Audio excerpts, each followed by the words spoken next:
आज का हमारा खास कार्यक्रम है स्वस्थ पशु खुशहाल किसान, जिसमें हम बात करेंगे दुधारू पशुओं की स्वच्छता और उनके आवास प्रबंधन पर। हम सब जानते हैं कि अगर हमारे पशु स्वस्थ रहेंगे तो दूध भी अच्छा और ज्यादा मिलेगा, लेकिन इसके लिए जरूरी है कि हम उनके रहने की जगह को साफ सुथरा रखें और सही देखभाल करें। इसी पर बात करने के लिए आज हमारे स्टूडियो में मौजूद हैं पशु चिकित्सा अधिकारी। आपका बहुत बहुत स्वागत है आज हमारे इस कार्यक्रम में। नमस्कार पशुपालक बंधुओं, मैं डॉक्टर पंकज सचान, पशु चिकित्सा अधिकारी मैं था। डॉक्टर साहब, सबसे पहले हम जानना चाहेंगे कि दुधारू पशुओं की स्वच्छता क्यों जरूरी है और इससे उनके स्वास्थ्य पर किस तरह का असर पड़ता है। पशुपालक बंधुओं, जब हम पशु रखते हैं तो उसकी स्वच्छता की जिम्मेदारी भी हमारी है।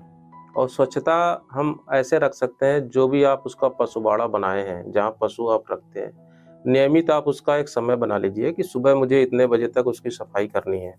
नियमित आप उसकी सफाई करें और सफाई करने के बाद कुछ एक ऐसा बैक्टीरियासाइडल, कुछ जैसे आप फिनाइल हो गया या लाल दवा हो गई, उसमें छिड़काव कर दें। तो उससे क्या होगा ना, बहुत सारे बैक्टीरिया होंगे स्वतः ही मर जाते हैं। या आप कुछ ना करें तो चूना ले लें, आप उसी का आप छिड़काव मार करके फिर आप उसको साफ कर दें।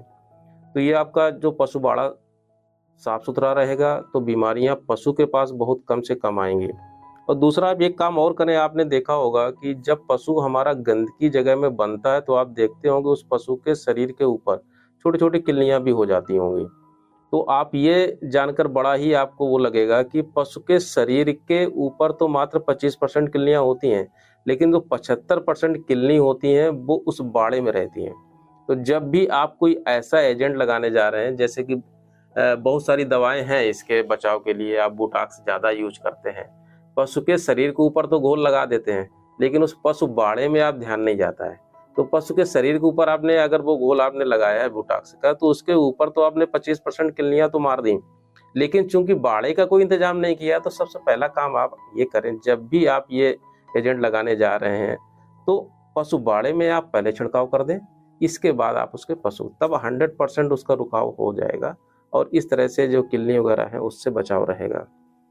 तो डॉक्टर साहब, इसी के साथ हमारा अगला सवाल है, अगर पशुओं के आवास की बात करें तो सही शेड कैसा होना चाहिए और क्या किसी खास चीज का ध्यान रखना पड़ता है इसके लिए। देखिए, पशुओं के शेड के लिए तो आप जो भी शेड बना रहे हो उसमें एक चीज़ का तो ध्यान आप जरूर रखें कि ऊपर रोशनदान आप जरूर बना दें, ताकि जो भी उस बाड़े की गर्म हवा होगी उस रोशनदान से बाहर निकले। और खिड़कियां भी आप उसमें आपको रखनी पड़ेंगी उस बाड़े में।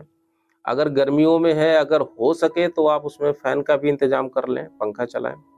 अगर सर्दियां आ रही हैं तो आपको उसको ठंडे हवा से बचाव के लिए आप उसमें टाट डालने पड़ेंगे। इसी प्रकार से अगर बरसात है, बरसात के मौसम को देखेंगे तो नीचे आपको जो फर्श है वो आपको पक्की बनानी पड़ेगी, लेकिन पक्की बिल्कुल स्लिपरी मत बनाइए उसको। आजकल ऐसे बाजार में ईंटें अवेलेबल हैं, वो आप उसमें लगाएं, ताकि वो चिकनाहट नहीं रहेगी तो पशु कभी जो फिसल के गिरने वाली बात है वो बचाव उससे हो जाएगा। या आप बनवा रहे हैं तो आप मिस्त्री से आप उसको बनवा दें, साफ सुथरा आप शेड बनवाइए, तो ये पशु के लिए बहुत अच्छा होगा। इसी के साथ अगला सवाल है, बहुत सारे किसान भाइयों के पास सीमित जगह होती है, ऐसे में वे अपने पशुओं के लिए स्वच्छ और आरामदायक वातावरण कैसे बना सकते हैं। हाँ, प्रश्न आपका बहुत अच्छा है कि सीमित जगह है तो कैसे उसको हम कर पाएं। आप देख लीजिए, उसका माप कर लीजिए कि कितनी हमारी जगह बच रही है, फिर उसी हिसाब से एरिया का डायमेंशन ले करके आप उसको बनाएंगे तो हमें लगता है कि आपका अच्छा सेट निकल आएगा उसी कम जगह में और बढ़िया बन के तैयार हो जाएगा। इसी के साथ अगला सवाल है कि पशुओं को नहलाने या साफ सफाई के लिए कौन कौन से उपाय अपनाने चाहिए। पशुओं को नहलाने के लिए, जैसे अगर गर्मियां आ रही हैं तो कम से कम 2 बार तो हमें पशु को ठंडा जल से नहलाना ही चाहिए। एक सुबह का समय आप ले लें और दूसरा शाम का समय ले लें। और क्योंकि जब सुबह का समय आप रखें तो आप टाइम निश्चित कर लें, लगभग 10 बजे के पहले का ही रखें। और शाम का जो समय आप रख रहे हैं, जब सूर्यास्त होने के करीब आए, लगभग 5 बजे के बाद ही आप उसको नहला कर रखें। और बहुत ज़्यादा अगर लू चल रही है तो आप ऐसा भी कर सकते हैं, जो भी आपने की खिड़कियां हैं, जो भी या दरवाज़ा जहाँ पर है, वहाँ आप टाट डाल दीजिए, उसको भींगा कर दीजिए। दिन में आप कई दफ़ा उसमें पानी डाल के भींगा कर सकते हैं, जिससे जब हवा अंदर जाएगी तो ठंडी जाएगी, पशु का जो बाड़ा होगा ठंडक प्रतीत होगा। अगर ऊपर आपने छत बनाई है, अगर मान लीजिए आपने टीन की छत बना दी है, तो उसके ऊपर भी आप कुछ ऐसी चीज़ें डाल दीजिए जिससे डायरेक्ट वो टीन तपे ना और बाड़ा उसका ठंडा रहे। इसमें आपके टाट हो सकते हैं, बहुत सारी चीज़ें घर में आपकी बेकार पड़ी रहती हैं, वो आप ऊपर डाल करके उसको ठंडा रखने का प्रयास कर सकते हैं। और जहाँ पर भी आप बाड़ा बना रहे हैं, कोशिश करें कि अगर वहाँ एक छायादार वृक्ष लगा हो तो वो 12 महीना छाया उसको प्राप्त होगी, और गर्मियों के लिए तो बड़ा अच्छा रहेगा ये। जैसे कि बात करते हैं कि अगर कोई पशुपालक हमारा ऐसा है कि जो इन चीज़ों का ध्यान नहीं रखता है, इससे दूध की गुणवत्ता पर क्या असर पड़ सकता है? संदेश हमारा यही है, देखिए अगर पशु पाल रहे हैं, कोई भी आप व्यवसाय कर रहे हैं, तो उसकी जो जो ज़रूरतें हैं वो आप पूर्ति करते जाएंगे तो आपका व्यवसाय बढ़िया से होता रहेगा। यहीं पर एक हम योजना की भी बात कर लें, क्योंकि हम आप तो अपना बीमा जरूर करवाते हैं, लेकिन पशुओं को बीमा नहीं करवाते हैं। और जब कोई आकस्मिक स्थिति हो जाती है, पशु की मृत्यु की दशा में हमारे गरीब पशुपालक का बड़ा नुकसान होता है। तो उसके लिए हमारा एक सलाह रहेगी, हमारे विभाग में भी पशुधन बीमा योजना के नाम से समय समय पे योजना चलती रहती है, जिसमें प्रीमियम बहुत कम देना होता है। मात्र 25% प्रीमियम दे करके आप अपने दुधारू पशु का बीमा करा सकते हैं। तो सभी पशुपालकों से हमारा अनुरोध होगा कि जो निकटतम पशु चिकित्सालय है वहाँ से संपर्क करके अपने पशु का बीमा आप जरूर करवा लें। ये बहुत ही अच्छा है कि बकरी, भेड़, गाय, भैंस, किसी भी प्रकार के पशु का बीमा करा सकते हैं। उसका प्रीमियम अलग अलग होगा, लेकिन आप क्योंकि इसमें काफ़ी छूट मिल जा रही है, लगभग 25% प्रीमियम आपको देना होता है। बचा हुआ जो 75% प्रीमियम होता है वो आपकी यूपी की सरकार और भारत सरकार मिलकर वहन करती है। बहुत अच्छी योजना है पशुपालकों के लिए। बिल्कुल किसान भाइयों, ये बहुत महत्वपूर्ण जानकारी थी। कई बार जो है हमारे जो पशुपालक भाई धोखा खा जाते हैं जानवरों को लेके, तो अगर उनके पशुओं का जो बीमा रहेगा तो उनको जो है उतना नुकसान नहीं भुगतना पड़ेगा। इसके लिए आप लोग जल्दी से पशुओं का जो बीमा है वो जरूर करवाएं। अगर बात करते हैं हम बीमा योजना, तो के लिए जो है किस तरह के कागज लगते हैं? हाँ, बहुत अच्छा आपका प्रश्न है। कागज में जिस पशुपालक को अपने पशु का बीमा करवाना है उसका आधार कार्ड चाहिए होगा, वो पशु होगा, उस पशु में एक कान में टैग लगेगा जो उसका आईडी नंबर होगा। सेम उसी तरह से जैसे हम लोग अपना आधार कार्ड बनवाते हैं, वो आप ऐसे समझ लीजिए पशुओं का आधार कार्ड है। तो पशु मालिक का आधार कार्ड चाहिए, वो पशु चाहिए, उसके जब बीमा करता जो आएगा उसके कान में वो टैग लगा देगा। और एक आपका चाहिए हमें पासबुक की फोटोकॉपी या खाता नंबर। वो इस बात के लिए चाहिए होता है जब कभी कोई आकस्मिक स्थिति आएगी तो उसमें आपका जो धनराशि होगी वो वापस जानी रहेगी। तो ये रिक्वायरमेंट है उसकी। मीन्स एक आपका आधार कार्ड हो गया, पशु हो गया और प्रीमियम हो गया। ये रिक्वायरमेंट हो। बीमा जो करता होता है आपके पशुपालक के घर जाएगा, उस पशु का फोटो खींचेगा, उसको तुरंत ऑनलाइन करेगा और 1 हफ्ते के अंदर आपकी पॉलिसी आपको मिल जाएगी। उस पॉलिसी को आप सजो कर रखिए और जब भी कभी आकस्मिक स्थिति आएगी तो वो संबंधित बीमा कंपनी आपको क्लेम देगी। धन्यवाद डॉक्टर साहब, आपने बहुत उपयोगी जानकारी दी। अब हम सीधे चलते हैं किसान भाइयों के सवालों की ओर।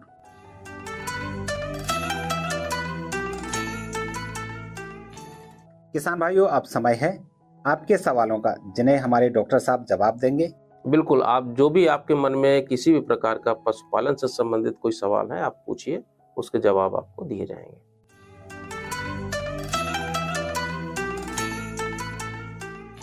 बहुत बहुत धन्यवाद डॉक्टर साहब। और जैसे कि हमारे पास एक पशुपालक भाई का सवाल आया है व्हाट्सएप के माध्यम से, बछड़ों की सही ग्रोथ के लिए क्या खिलाना चाहिए? बहुत अच्छा प्रश्न है। चाहे वो बछड़ा हो, बछिया हो, पड़िया है, अगर उसके हम खान पीन में की व्यवस्था सही करें तो वो बछिया बहुत ही जल्द माँ बनने के लायक होगी। वो पड़िया उसकी ग्रोथ इतनी अच्छी हो जाएगी कि लगभग 2 साल में ही वो प्रेगनेंसी के करीब पहुंचने की स्थिति में होगी। उसमें हीट की प्रक्रिया है वो शुरू हो जाएगी। इसके लिए पशुपालक मित्रों आप 2-3 चीज़ों का ध्यान रखें। सबसे पहले जैसे ही बच्चा जब पैदा होता है तो उसको एक पेट के कीड़ों की दवा आपको ज़रूर देनी चाहिए।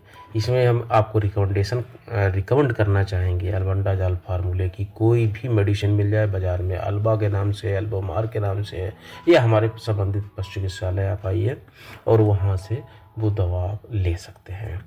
1 हफ्ते पर पहले आपको खुराक देनी है, फिर 15 दिन का बीच में गैप रखें, फिर आप एक खुराक दें। इसके बाद हर 3 महीने में वो खुराक आपको देनी ही देनी है और जीवन पर्यंत देना है। हर 3 महीने में उसको आप जो पेट के कीड़ों की दवा है, बस उसके फार्मूले बदलते चले जाएंगे। जब बरसात होगी तो किसी दूसरे फार्मूले की वो ड्रग होगी, गर्मियाँ आएंगी तो कुछ दूसरे फार्मूले की दी जाएगी, तो सर्दियाँ होंगी तो फार्मूला और चेंज हो जाएगा। एक्चुअल में ये दवा एक कृमिनाशक दवा पान है, समय से मिलता रहता है, तो पशुओं के पेट में जो कृमि हो जाते हैं वो नहीं हो पाते हैं।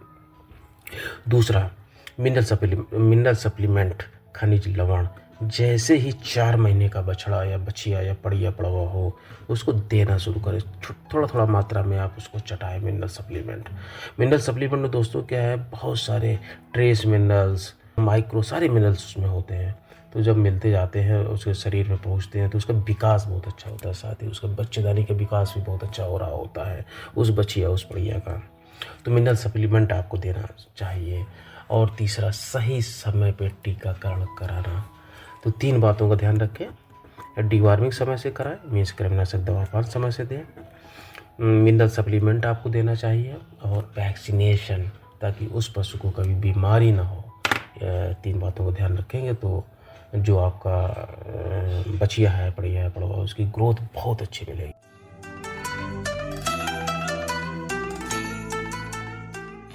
डॉक्टर साहब, इसी के साथ अगला सवाल हमारे पास आया है। भैंस के पेट में गैस बनने की समस्या होती है, इसको कैसे रोकें और क्या करें? देखिए, जब कोई भी एनिमल है उसके पेट में गैस बन रही है तो इसका मतलब है कि उसका कहीं ना कहीं डाइजेशन अच्छा नहीं है, उसका डाइजेस्टिव सिस्टम है वो पूर्णतः डिस्टर्ब है। वो कई कारणों से डिस्टर्ब हो सकता है। जो प्रमुखता देखा गया है कि सही समय पर डिवॉर्मिंग न कराना, मीन्स कृमिनाशक दवा पान सही समय पर न कराना, जिसकी वजह से भी डाइजेशन की समस्या रहती है। तो आपको एक अच्छी सी एक डिवॉर्मिंग की गोली ला करके आप दे देनी चाहिए, पेट कीड़ों की दवा आपको उस पशु को दे देना चाहिए। इसके बाद आपका ध्यान राशन की तरफ जाना चाहिए, संतुलित आहार की ओर जाना चाहिए। क्या उसके आहार, जो उसका संतुलित आहार होगा उसमें हरा चारा की मात्रा होनी चाहिए, भूसा भी आप उसमें रखें, और साथ में मिनरल सप्लीमेंट भी आप रखें, और कुछ मात्रा में आपको जैसे आप लोग चूनी चोकर है और उसमें खली है उसको मिला लें।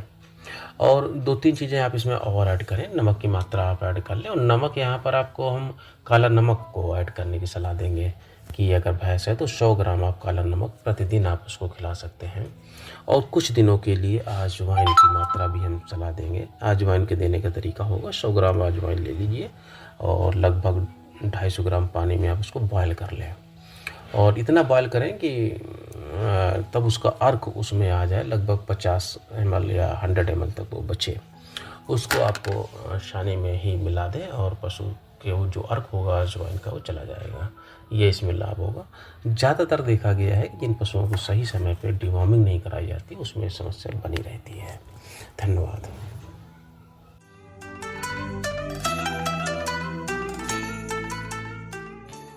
तो डॉक्टर साहब, इसी के साथ एक और सवाल हमारे पशुपालक भाई ने किया है। गर्मी में पशुओं के चारे में किस तरह का बदलाव करना चाहिए? गर्मी के मौसम में पशुपालक मित्रों, आपको ये सुनिश्चित करना चाहिए कि जो आपका पशु है उसको पानी पीने की कभी भी कमी ना हो पाए। और हम तो ये सलाह देंगे कि दिन में कम से कम 3 या 4 बार उसको भरपेट पानी मिले, पानी ताज़ा हो, उपलब्ध रहे पीने के लिए।